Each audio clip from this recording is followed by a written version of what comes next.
I'm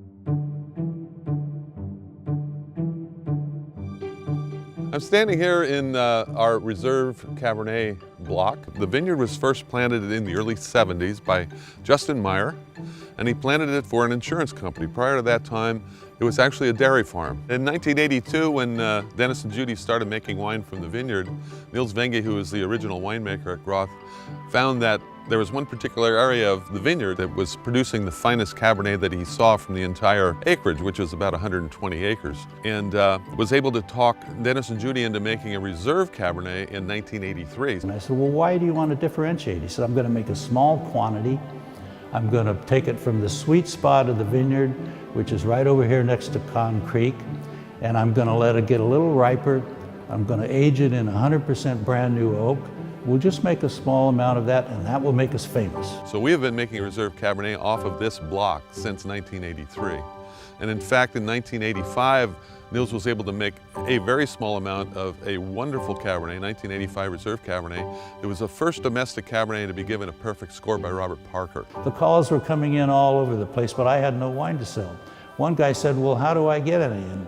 And does anybody have any wine? The family must have some wine. And I said, well, of course the family's got some wine. And so this one guy said, well, do you have any daughters that aren't married? Can I marry one?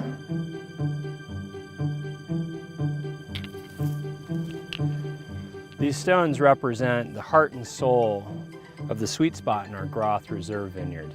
Deposited here millions of years ago by an ancient alluvial fan out of the Vaca Range, all that's left is a narrow little slice of this soil, and we're fortunate enough to have Cabernet planted on top of it. All the Cabernet for our Groth Reserve and our Oakville Cabernet are all harvested by hand. It's that care and attention to detail out in the field where we have essentially our first sorting pass. I have a very simple rule for the pickers. If you wouldn't eat it, if you wouldn't put it in your mouth, I don't want it in my wine. After hand harvesting all of this magnificent fruit at night, and we do that in order to maintain the freshness and ensure that we've got nice, cool fruit being delivered to the winery, we move all of this fruit in small bins only a few hundred yards really to the winery, where we're going to begin processing as soon as possible in order to ensure quality throughout the process and get all that beautiful fruit into the tank within the first few hours after it lands. We're going to begin the whole process by removing the berries from the stem. We use a newer machine to do that. It's called a pelunk, and it basically shakes the cluster and pops the berries off. The berries then fall through a set of sorting rollers to ensure that the only thing going into the tank is this pure, beautiful fruit.